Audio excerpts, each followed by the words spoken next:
Bueno, colegas, amigos y amigas, muy buena tarde para quienes están aquí en el salón y para quienes están conectados virtualmente.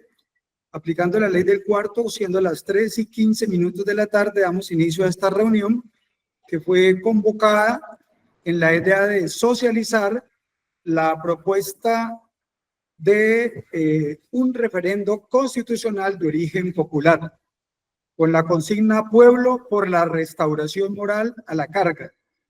Básicamente lo que vamos a hacer con el equipo de impulso que viene jalonando esta propuesta es, en primer lugar, hacer una breve presentación de este equipo de impulso. En segundo lugar, estaríamos haciendo una breve sinopsis de cómo surge y cómo se desarrolla la propuesta. En tercer lugar, presentar el contenido de la propuesta. Cuarto, habrían algunas intervenciones de compañeros que van a socializar desde aquí algunos complementos, toda vez que la propuesta no puede quedar huérfana de argumentos, entonces se entregarán algunos elementos para entender el alcance de la misma y luego abrimos un espacio para escuchar iniciativas y demás. Vamos al final de la jornada a compartir un correo electrónico que será el espacio por el cual podemos intercambiar propuestas, sugerencias, adiciones y demás, en el entendido de que estamos en un esfuerzo de tiempo atrás y en breve tiempo tenemos ya que materializar esta iniciativa. Miraremos al final qué pasa frente a la propuesta de consulta popular presentada por el presidente de la República, quien por cierto ya conoce que estamos trabajando en este referendo, y en este sentido vemos si las dos propuestas se encuentran, se chocan, una excluye a la otra o por el contrario, una puede alimentar a la otra. Y de ser así, ¿cómo se hará? Bien, sin más preámbulos, entonces vamos a mencionar, pues por un tema de cámaras, vamos a mencionar los integrantes de este comité inicial de impulso. Este está conformado en su orden alfabético por Alexander Montaña, Alberto Moreno, Alberto Palomino, Argemiro Plaza, Elber Muñoz, Fernando Cruz, Ingrid Ríos, Juan Sebastián Simar, Nellington Ramos y Olmedo Muñoz como equipo que ha venido jalonando esta iniciativa. En segundo lugar, vamos a contar brevemente cuál es la historia del surgimiento de esta propuesta. Digamos en un comienzo que estando este servidor en octubre de 2018 en condición de presidente de Azonal Judicial Cali, la seccional de acá nuestra, hicimos la propuesta de crear una mesa permanente por la paz y la justicia para que las propuestas de reforma a la justicia no fueran solamente iniciativas de los servidores judiciales, sino que fueran también unas iniciativas que recogieran la voz del pueblo. El destinatario de la norma, el ama de casa, el obrero, el taxista, el desempleado, es el destinatario finalmente de la norma y qué mejor que ellos que digan qué justicia quieren y cómo la quieren. En este sentido, planteamos la necesidad y la posibilidad de que contáramos con una reforma a la justicia con la participación del pueblo. Creamos entonces la Mesa Permanente por la Paz y la Justicia, para que la sociedad civil, a través de las formas organizadas que tienen, juntas comunales, sindicatos, ONGs, todo ello, hablaran, interlocutaran con los operadores judiciales para ver qué justicia queremos. Y en ese entonces alcanzamos a hacer una reunión, varias reuniones finalizando el año. La propuesta maduró para el 2019 y se instaló formalmente en julio de 2019 en la sala de audiencias del Tribunal de la Ciudad de Cali, allí en la Plaza de Caicedo, sitio emblemático. Se instaló esta actividad, llevamos unas propuestas iniciales que este servidor les iba a plantear a los colegas y entre todos, ahí están, entre todos comenzamos a nutrir esa propuesta y fue cogiendo cuerpo a lo que teníamos evolucionado, que eran un propuesto de reforma constitucional a la justicia.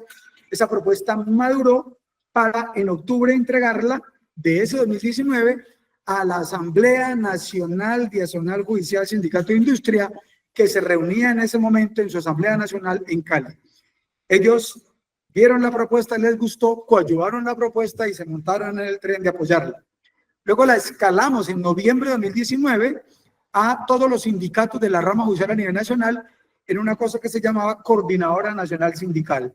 La Coordinadora Nacional Sindical tomó la propuesta, la avaló y luego la presentamos a la ministra Margarita Cabello Blanco, ministra de Justicia en ese entonces. Esa propuesta fue entregada a ella y quedamos que en febrero del año siguiente la íbamos a discutir. En enero intentamos buscar espacios para hacer el acercamiento, no fue posible y poco tiempo después nos dimos cuenta que ella era la candidata del presidente Duque para ser la nueva ministra de Justicia. Motivo pues de alto calibre que haría que no le interesara la propuesta, porque aquí decíamos que esos altos cargos tendrían que ser elegidos en aquel entonces por concurso público de méritos. Cerramos el 2019 con la propuesta presentada oficialmente al Gobierno Nacional y a la ministra de Justicia entonces. En febrero, mientras se preparaba la posible reunión con la ministra, comenzamos a organizar una actividad y convocamos a los congresistas a rendición de cuentas. Allí participaron el Canal 2, Luis Alfonso Mena, participaron también en ese mismo escenario el colectivo N21, entre otros más, y entre todos convocamos a los congresistas a rendición de cuentas en el escenario del Consejo Municipal de Cali, escenario del poder constituyente natural en esta ciudad. Y planteamos entonces, en ese febrero de 2020, a partir de lo que había pasado en noviembre de 2019, que se había un primer mini estallido social, comenzamos a agrupar a esas expresiones inconformes para mirar qué se iba a hacer. Brevemente dimos el salto luego, después de ese ejercicio del constituyente primario, llamando a los congresistas a rendir cuentas, de lo cual hay un soporte, todo está soportado con fotos, videos y documentos. Se nos vino al mes siguiente, en marzo, la pandemia, y esto nos dejó durante todo el mes todo ese año, 2020, 2021, 2022, y vinimos a reactivarnos nuevamente en el segundo semestre de 2023. Vimos la necesidad de comenzar a hacer un trabajo de formación en el constituyente primario, una convocatoria de la Mesa por la Paz y la Justicia y otros sectores. Arrancamos el 2024 planteando la necesidad de contar con una agrupación, con un encuentro nuevamente de ellos, y comenzamos a visitar las comunas de Cali para llevar a cada comuna los fundamentos de la Constitución, sobre todo con los principios fundamentales en la Constitución de 1991. Dijimos, el pueblo tiene que conocer cuáles son sus derechos, cuál es su condición de poder constituyente, el artículo 3º con el soberano popular y otras muchas cosas más derivadas de allí, e iniciamos ese recorrido. Después de haber hecho algunas visitas a algunas comunas, dando las charlas y formando comités en cada comuna de 3 personas, 4 personas en cada comuna, para luego hacer el encuentro de todos los comités de la ciudad, en abril nos encontramos con el llamado de Luis Alfonso Mena y Nellington Ramos, quien dijeron que había un grupo de personas y de organizaciones que estaban haciendo lo mismo que hacíamos desde la Mesa por la Paz y la Justicia. Y entonces, como había 2 esfuerzos buscando lo mismo, decidimos encontrarlos y nos juntamos en abril en una reunión en Sintra, en Cali, de organizaciones populares. En esa reunión en Sintra, en Cali, creamos el Colectivo por la Unidad Popular de la ciudad de Cali. Un colectivo que no tiene dueños de ningún partido, que tiene básicamente expresiones populares. Todos que queremos el cambio, todos queremos que este país mejore, que progrese, y comenzamos a caminar juntos. Y desde ahí programamos la Asamblea Popular. En esos días el presidente había llegado a Puerto Resistencia a hacerle un llamado al pueblo colombiano desde Cali, la sucursal del cielo y capital mundial de la resistencia, y nosotros estamos ya preparando la Asamblea Popular e hicimos la Asamblea en mayo. Y ahí anunciamos la necesidad de impulsar un referéndum. En julio, en el CECEP, en el auditorio, hicimos un evento de una asamblea programática de muchas organizaciones y presentamos la propuesta de impulsar nuevamente lo que antes venía trabajando como una reforma constitucional a la justicia. Dijimos, vamos a darle un giro y que sea entonces una reforma a la Constitución, pero esta vez vía referéndum, y que no sea solamente la justicia, sino que recojamos múltiples puntos que permitan garantizar las reformas que este pueblo necesita. Y fue así como presentamos los primeros 8 puntos en esa asamblea en julio del año pasado, y planteamos darle un impulso posteriormente a ello. Hablamos de hacer una asamblea departamental. con la misma idea del referendo. Y la tiramos entonces para el mes de agosto, pero en agosto tiraron la Asamblea Nacional Popular. Entonces nos tocó aplazarla porque se cruzaban el encuentro que íbamos a hacer en Buga, que era un lugar equidistante en el valle, hubo que correrlo y entonces dimos el salto para que este encuentro se hiciera posteriormente porque se venía la Asamblea Nacional Popular. Esa fecha de la Asamblea se postergó, finalmente se hizo, pero nos cogió el final del año y no pudimos retomar. En enero de este año decidimos volver a reactivar, volvamos a organizar nuevamente estos temas, revisamos con el Comité de Impulso esta iniciativa y el 1 de marzo, nuevamente en el CESEP, hicimos una asamblea en la cual ya presentamos el texto, ya como estaba hasta allí evolucionado de la propuesta de referéndum. Y en el día de hoy estamos desde Cali para el resto del país con unos dirigentes populares y sociales que están aquí en este salón y con los que están allá conectados, presentándole al país la propuesta de impulsar un referendo constitucional popular ya, con la consigna Pueblo por la restauración moral a la carga. Este es entonces el estado de cosas y lo que procederíamos a hacer ahora, la idea es escribirlo lo más pronto posible. Hemos retrasado esto en la idea de que no sea solamente Cali, sino que conectemos a algunos líderes nacionales que han planteado la posibilidad de sumarse a esta iniciativa y que están de acuerdo con los mismos ejes centrales de la propuesta y en consenso con los integrantes del comité, dar ese salto cualitativo y cuantitativo a nivel nacional. Entonces, lo que viene ahorita es presentarles cuál es el contenido de esa propuesta a fin de que la conozcamos en los términos que está planteada hoy en día. Ahí aparece la propuesta socializada, todavía no vamos a socializarla. Bien, esperemos que se amplíe la imagen. Perfecto. Bien, esta es son las propuestas para el referendo constitucional. Está organizada por ejes temáticos, o sea, normalmente cuando se hacen reformas se trata de hacer bloques temáticos y este primero es de derechos fundamentales y mecanismos de protección de los derechos fundamentales. La primera propuesta le hemos puesto un nombre. Obviamente esto es para efectos de difusión, pero los contenidos tendrán simplemente el texto de abajo, que es lo fundamental. Cada propuesta está ubicada dentro de su eje temático, tiene un nombre de la propuesta, aquí se llama el agua un derecho fundamental, aparece aquí el fundamento en normas de la Constitución que sirven de soporte, en normas de la Convención Americana de Derechos Humanos, que es un tratado internacional que tiene poder vinculante en Colombia, y el Pacto Internacional de Derechos Civiles y Políticos. Y entonces, como el agua es un elemento esencial para la vida y no puede haber vida sin naturaleza, entonces se propone incorporarla como un inciso 2 del artículo 11 del Código Penal, que habla del derecho a la vida. El texto sería del siguiente tenor. Entonces aquí tendríamos unas comillas aquí, unas comillas acá, y así ocurriría de aquí para adelante. Y diría entonces, la generación y el acceso al agua potable y de bajo costo para uso personal y doméstico es un derecho fundamental. El agua es un bien público y ante todo un bien común. Una ley estatutaria reglamentará el derecho al saneamiento, la salud y las tarifas en armonía con este derecho.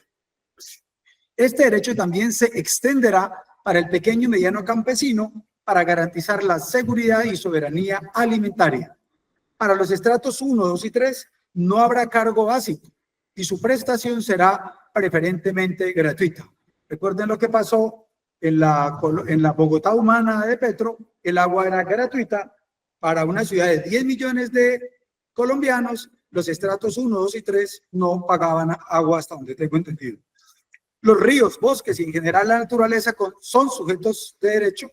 Hacemos aquí un pequeño lapsus tecli. Son sujetos de derecho y en tal virtud el Estado promoverá su restauración y el respeto a los ecosistemas. Se restringirá la minería en páramos, bosques protegidos y reservas hídricas. Esta es la primera propuesta. Propuesta número 2, obligatoriedad de los convenios de la OIT. Ahí están los fundamentos. Será un ajuste que se le hace el inciso 4 de la Constitución y básicamente dirá el texto en la parte concreta de ese inciso 4, los convenios internacionales de trabajo debidamente ratificadas por Colombia prevalecen sobre la legislación interna. ¿Cómo está hoy? Que esos convenios hacen parte de la legislación interna. Y ya hemos tenido una cantidad de casos en rama judicial donde los jueces la equiparan a la ley. ¿Por qué? Porque hace parte de la legislación interna. Acá lo que hacemos es dar el viraje en correspondencia con lo que manda el artículo 93, y es que aquí se está diciendo es que estos prevalecen. Por lo tanto, por ser parte del bloque de constitucionalidad, están por encima de las normas. ¿Cómo quedará el penúltimo inciso del artículo 86 de la Constitución para fortalecer el tema de la tutela? Dirá entonces, en ningún caso podrán transcurrir más de 10 días entre la solicitud de tutela y su resolución, ni señalarse restricciones ni limitaciones para su ordenación y cumplimiento que no estén expresamente señaladas en ley estatutaria. En caso de desacato, el incumplimiento del requerimiento del juez de tutela será causal de mala conducta, sancionable conforme a la normatividad vigente. Hoy en día, hasta los fondos de pensiones y las EPS le recomiendan a la gente que tutele, porque saben que la burla está en el desacato. Aquí hay un mecanismo para frenar eso. En caso de incumplimiento en un fallo de tutela, si se producen perjuicios irremediables, el servidor público responsable será objeto de las investigaciones y sanciones penales, disciplinarias y pecuniarias y demás a que haya lugar. Hoy en día eso queda como una responsabilidad del ente y entonces ahí se diluye en temas que finalmente burlan los derechos de la gente. Propuesta 4, acceso a la justicia. Ahí están los fundamentos y quedaría ese artículo así. El acceso a la justicia será gratuito. Hoy la educación pública en la Constitución es gratis, el acceso a la justicia no. Y si la justicia no es gratis, usted no puede lograr solucionar muchas veces que la justicia garantice sus derechos. El cobro de aranceles a quienes puedan sufragarlos se regulará mediante una ley estatutaria de la justicia. Propuesta 5. Defensoría Pública para el Pueblo gratuita. Artículo 283 se adicionará así. La Defensoría es una función pública gratuita y permanente. Una ley orgánica reglamentará la conformación y distribución de su planta de cargos. Hoy en día la Defensoría no aparece con la condición de pública, gratuita y permanente. La idea es que se le dé ese carácter, la Defensoría Pública de la Defensoría del Pueblo, y tienen como defensores públicos, o sea, defensor al pueblo que no tiene con qué pagar, tienen unas personas que las contratan por unos meses durante el año. Su sueldo es muy bajo, sus honorarios, y eso genera un desequilibrio. La fórmula es que haya una planta de cargos permanente con un sueldo digno, acorde con lo que ganan, por ejemplo, los fiscales para hacer su homólogo, y que sea pública, gratuita y permanente. En diciembre se acabó el contrato o en enero hay que esperar a que reúnen al otro año y no hay posibilidad de una defensoría efectiva. Entonces aquí se requiere que haya ese avance cualitativo. Eje temático, autonomía, sistema de elección por méritos, supresión de funciones electorales de las Cortes. Ha habido un gran debate con las funciones electorales de las Cortes. Se plantea es que las Cortes se dediquen a hacer buena jurisprudencia y las funciones electorales ya no sigan más. La propuesta 6 se llamaría independencia económica de la justicia y básicamente es decir que el presupuesto de la rama será del 10%, para no estar cada año pidiéndole al Ejecutivo, dependiendo de quién sea el presidente, que le incrementen tanta plata para resolver sus problemas. La propuesta número 7, que fiscal y magistrados sean los mejores. Aquí hay una opción 2 que ahorita plantearemos. Están los fundamentos y reforma todos estos artículos de la Constitución y siguientes. Son más o menos unos 12 artículos que se reformarían. El texto diría lo siguiente: los magistrados de la Corte Suprema de Justicia, el Consejo de Estado, el Consejo Superior de la Judicatura, la Comisión Nacional de Disciplina Judicial, serán nombrados por la respectiva corporación de listas de 10 elegibles. El nombramiento será previo concurso público de méritos de estricto orden, en estricto orden descendente de puntajes. El fiscal general será nombrado por la Corte Suprema de Justicia por concurso público de abierto de méritos en estricto orden descendente de puntajes. Obviamente, como se está haciendo hoy en la rama judicial y en la fiscalía, concurso de méritos. Pero hay una opción 2 que nos dice una propuesta alternativa y están las dos sobre la mesa y estamos ya para resolver finalmente su texto final. Estamos en los últimos ajustes. Estos serán elegidos por voto popular, caso en el cual toca elevar y ajustar los requisitos para ser candidato y regular ese sistema y ese proceso de votación, ¿sí? Para evitar pues que haya también la misma cosa de elecciones con proselitismo y todo lo demás, que son otros temas, pero eso haga parte de la regulación. Propuesta 6, que los altos cargos lo ocupen los mejores, no sería decir entre parte de los mejores, los más altos cargos. No, siempre será, cuando se dice que el primero de la lista, por eso se dice que será nombrado. Acá están diciendo que si no, que digan, están planteando que si no es mejor que lo ocupen acá este es como el nombre de campaña que le ponemos podemos cambiar el nombre, pero la propuesta acá es que sea nombrado en estricto orden descendente de puntajes, lo cual hará que el primero sea el primero nombrado. Si hay que nombrar 3 magistrados en la Corte, los 3 primeros serán los nombrados. Si alguno en el proceso de elección y demás se murió, no quiso lo que sea, el que sigue en el puntaje, que es el criterio universal que se maneja por la Corte Constitucional para ese sistema. Tenemos una propuesta que hizo Luis Guillermo Pérez, quien fue magistrado del Consejo Electoral, fue precisamente quien le entregó la credencial al actual presidente, que se funda en estas normatividades, que básicamente plantea que el Consejo Nacional Electoral y la Registraduría del Estado Civil se conviertan en un tribunal electoral, en 2 salas, y establece un mecanismo donde las funciones de la registraduría los adopte la parte administrativa y haya una sala cuasi judicial que asuma las funciones del Consejo Nacional Electoral, cambiando así el artículo 265. Entonces, como estamos todavía en las últimas de ajuste para esto, traemos esa propuesta que quien fue superintendente de servicio, olvidé el nombre ahorita, hizo llegar y estamos compartiendo acá, y ya le compartí a él de que esta propuesta se iba a socializar acá. El siguiente eje temático tiene que ver con los congresistas. Propuesta número 9. Este es un nombre tentativo de campaña. Castigo para los congresistas irresponsables y que traicionen al pueblo. Miraremos qué otro nombre. Se basa en reformar el artículo 183 y está de la siguiente manera. El artículo 183 de la Constitución en este momento dice que los congresistas perderán su investidura por una serie de causales como violar el régimen de inhabilidades e incompatibilidades, por inasistencia en un mismo periodo de sesiones a 6 reuniones plenarias y otros puntos más. La reforma está en este numeral sexto, básicamente este numeral sexto de aquí. En eso consiste, agregar un numeral sexto que diría, entonces también se perderá la investidura si estando en las sesiones se ausente injustificadamente y no participe en el debate y o en la votación de cualquier proyecto o injustificadamente se declare impedido.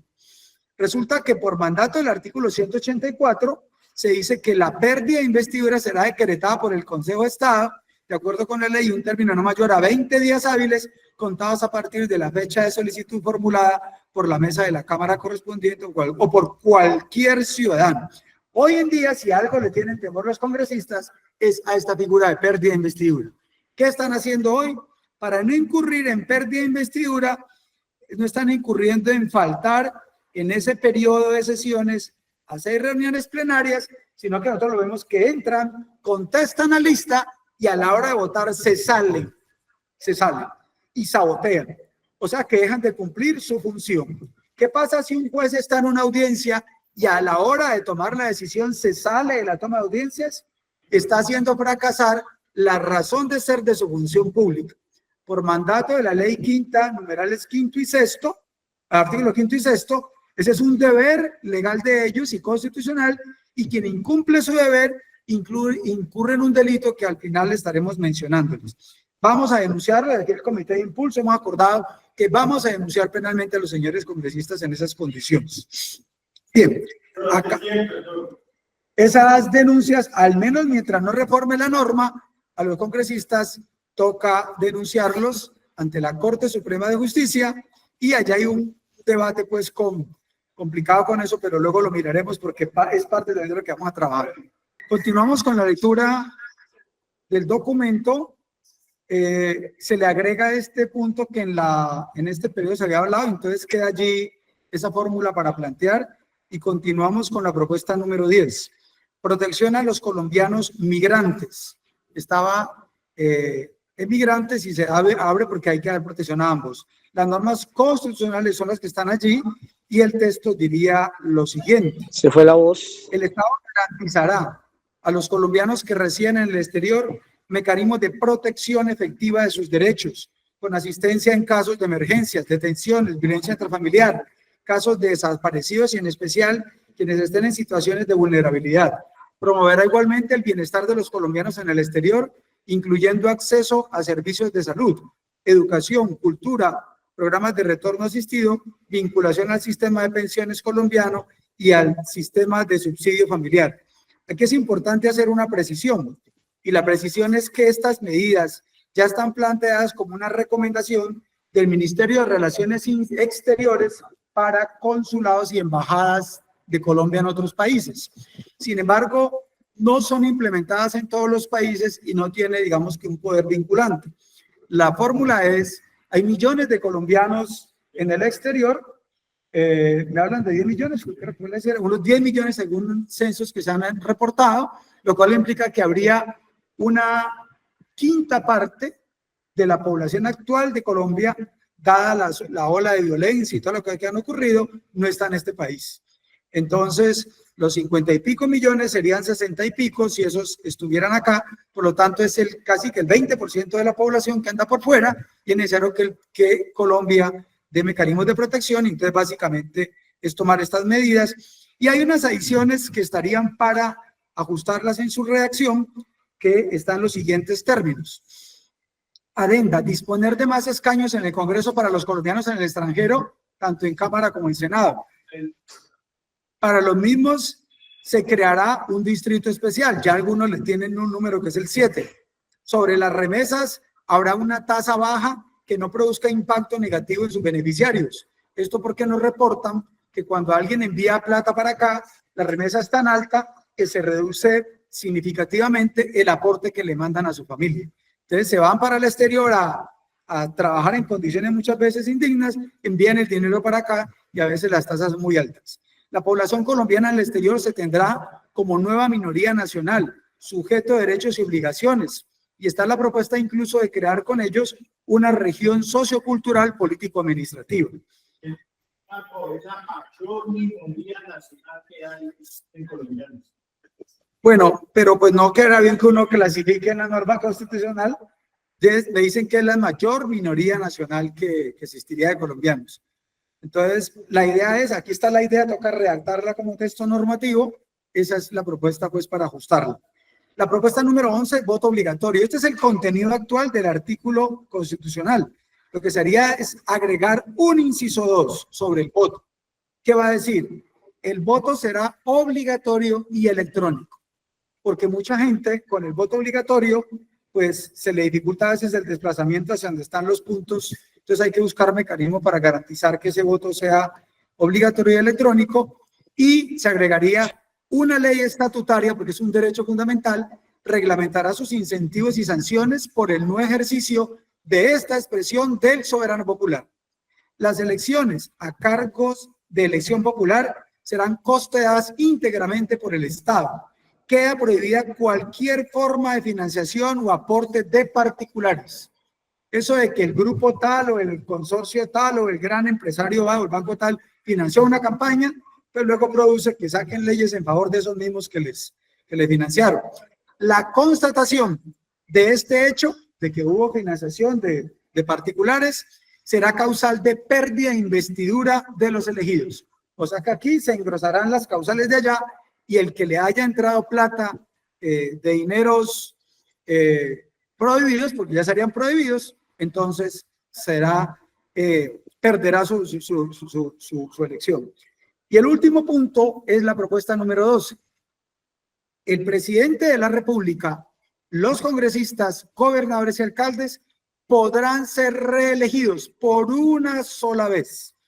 Una ley estatutaria, tiene que ver con el mecanismo del sufragio popular, que es ley estatutaria, podrá regular lo relativo a la revocatoria del mandato para dichos cargos de elección popular. Hoy en día se creen de mejor familia los congresistas y el presidente de la República no se les puede revocar el mandato. Solamente al alcalde, a los demás baja monta, por decirlo así. aquí se establecerá la posibilidad de que el pueblo, el que no cumpla, podrá derrocarlo del puesto que ocupa. Es que hoy en día hoy ya está regulada para ellos en la ley. Ya está para concejales y alcaldes y tal, pero no está para los. Entonces la propuesta es que se abra a ellos, porque no están allí. O sea, podríamos agregarle aquí pues todos los demás, coloquémosle aquí otros más para que ampliemos esa figura y queda pendiente. Hay unas propuestas adicionales con estas que no hacen parte del referendo popular, pero que pensamos desde este comité que hay que impulsar. Hemos venido viendo en este periodo a una cantidad de congresistas que ganan cerca de 50 millones mensuales y a la hora de votar se salen. O sea, dejan de cumplir con su deber. Y esto nos está llevando a que incurran en un delito que se llama prevaricato por omisión. El artículo 414 del Código Penal dice que, y para que no seamos, digamos, infieles al contenido de la norma, pues vamos básicamente a mirar qué es lo que establece esta. El tema central es plantear que, como lo establece la normatividad en el artículo 414, que nos dice básicamente lo siguiente. Aquí está el contenido de ese artículo, que dice prevaricato por omisión. El servidor público, esos son los congresistas, que omita, retarde, rehúse o deniegue un acto propio de sus funciones, incurrirá en prisión de 32 a 90 meses, o sea, casi 8 años de prisión por hacer la gracia que están haciendo ahora de ganarse el sueldo y salirse a la hora de cumplir con su deber legal y constitucional. Y viene además, aparte de esto, una multa en salarios y además la inhabilitación para el ejercicio de derechos y funciones públicas. O sea que por 80 meses tendrán muerte política también. ¿Listo? Esa es la idea central. Porque eso está en la ley, pero no lo han cumplido y nosotros proponemos una propuesta adicional de que nosotros lo denunciemos. Es eso. Está en la ley, entonces como ciudadanos ejerzamos el derecho. Pero es una propuesta aparte, porque mire que dice propuesta adicional, ¿no? Leámoslo bien. Adicional. Es eso. No lo han hecho, entonces vamos a hacerlo. La segunda propuesta es esta. Tutela contra medios de comunicación por violación flagrante de la libertad de prensa y de libertad de información. En este momento, estimados colegas, amigos, ciudadanos y demás, tenemos una situación muy curiosa, y es que en este instante se viene presentando una situación, y la situación es que, venga, cerramos acá un momentico, que se viene presentando, es que los medios de comunicación están saliendo a decir cualquier cosa que no es cierta. El día que un grupo de personas protestaron por la elección de la fiscal general de la Nación, todo el país vio 4 personas moviendo una reja, 4 personas moviendo una reja. Y luego dijeron que la gran muchedumbre se iba a meter al palacio cuando el presidente de la Corte pidió apoyo. Todo el mundo vio que desfiló por en medio de esa gran muchedumbre el director nacional de la policía a pie delante de todos, abrieron paso y ellos pasaron tranquilamente. Le dijeron a los congresistas si necesitaban tener un apoyo, una protección, dijeron no, aquí estamos tranquilos. Lo que no hicieron fue salir a mediodía, pero siguieron ahí en su sesión. Mandaron a pedir almuerzo y siguieron con su tarea. Esto lo que evidencia es que los medios dijeron que tenían que sacarlos, que secuestrados, que un secuestro es un delito. Y 4 tipos ahí pues acudiendo una reja, elevar la categoría de delito, con todo esto es sumamente peligroso. Pero han dicho más cosas. Han salido a desmentir el presidente, que han salido a desmentir congresistas, que han salido a desmentir ministros, personas que han sido ultrajadas. Y hace poco ustedes escucharon al presidente de la República dando a conocer que Caracol fue condenada por una noticia falsa que promulgó por todo lado, que generó una reacción en masa contra unas personas, agredieron, hubo una cantidad de cosas que llevaron hasta cobraron vida de varias personas y finalmente fueron sancionados por hacer mal uso de los medios de comunicación. Cuando yo hablo con ustedes, ustedes tienen derecho a hablar conmigo. Ese derecho a la libertad de comunicación es en doble vía. El periodista cree que puede decir lo que le dé la gana. Él tiene que decir lo que ha dicho la Corte, la verdad.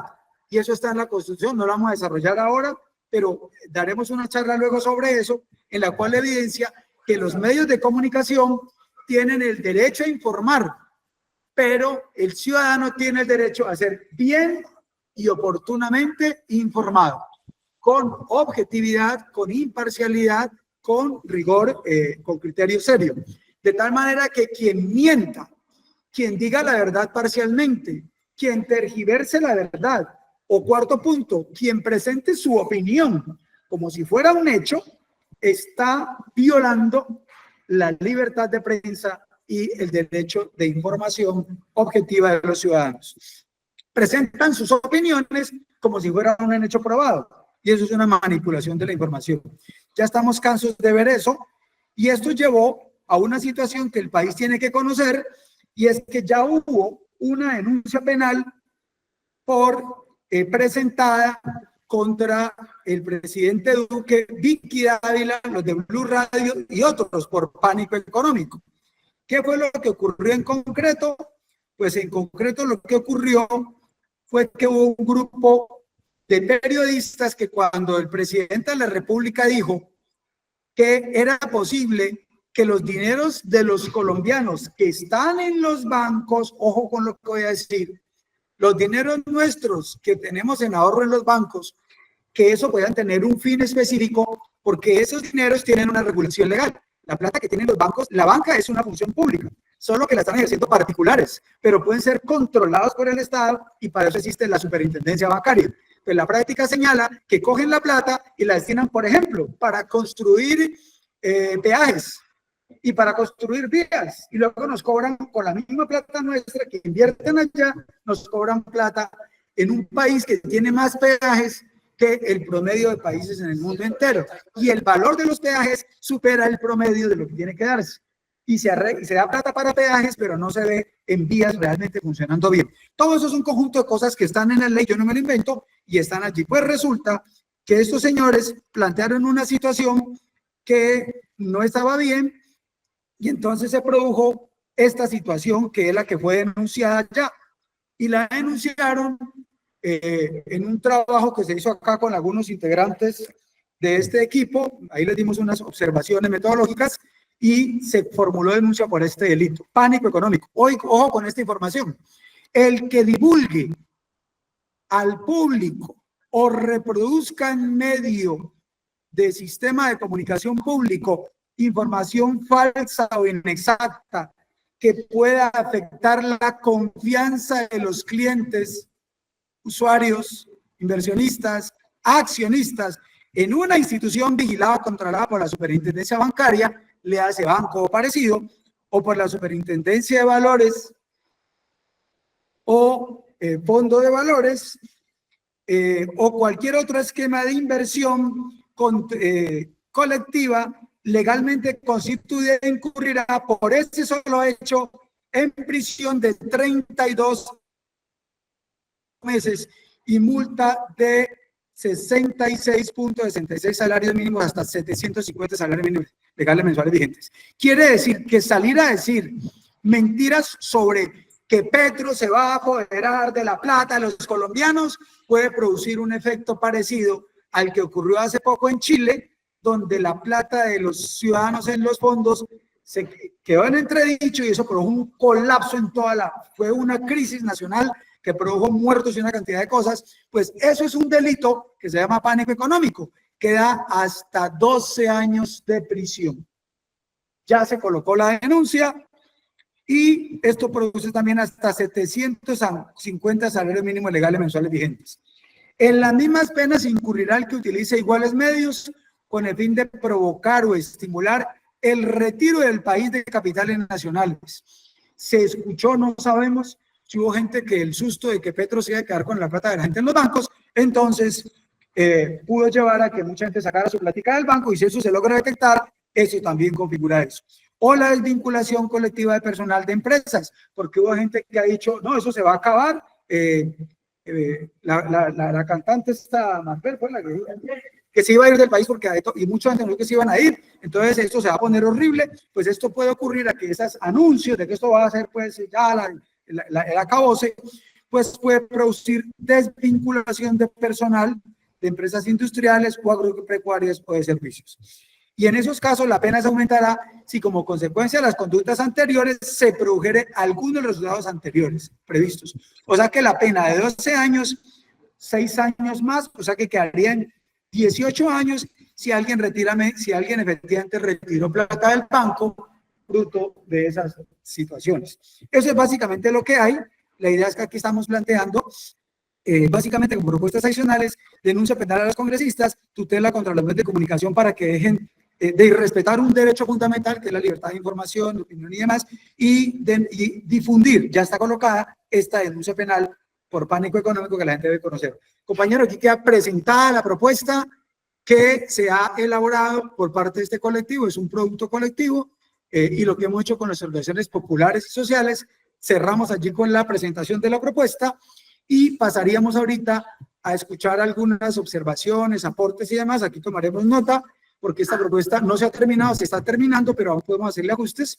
Entonces tomaríamos esas iniciativas, yo apagaría el micrófono y vamos a operar para quienes están aquí con el micrófono de Alexander para que escuchen los que están aquí y los que están allá en el ciberespacio. Y tomaremos las notas, por lo tanto, frente a ello y al final haremos unas propuestas muy rápidas sobre el qué hacer. Vamos a resolver al final un tema que pasa con la consulta. Sí, tema clave, si es cierto que la consulta popular que se ha planteado desde la presidencia sería algo que se genera versus referéndum. Ese tema lo plantearemos al final, de tal manera que sería como el punto de cierre junto con las tareas. Listo, Remiro, compañeros, hemos concluido la jornada siendo las 5:19 de la tarde. Hemos entonces terminado la tarea. Están acá invitando en el salón para que nos veamos en el Parque de las Banderas el próximo martes. ¿A qué horas es? A las 9 de la mañana aquí en Cali y en las otras ciudades en el momento que ustedes a bien lo tengan. Sacaremos las conclusiones de este punto. Quienes están allá y quieran venir el jueves a las 6 de la tarde, bienvenidos. Quienes están acá también, bienvenidos. Y nos veremos entonces el próximo jueves. Hay una reunión amplia el domingo también para presentar propuestas de este tipo. Y finalmente, la idea es que hagamos un taller de trabajo para pulir los últimos aspectos el día lunes festivo 24 de marzo. Compañeros, mil gracias por su atención. A los que están aquí, los que están allá, a ustedes, mil gracias.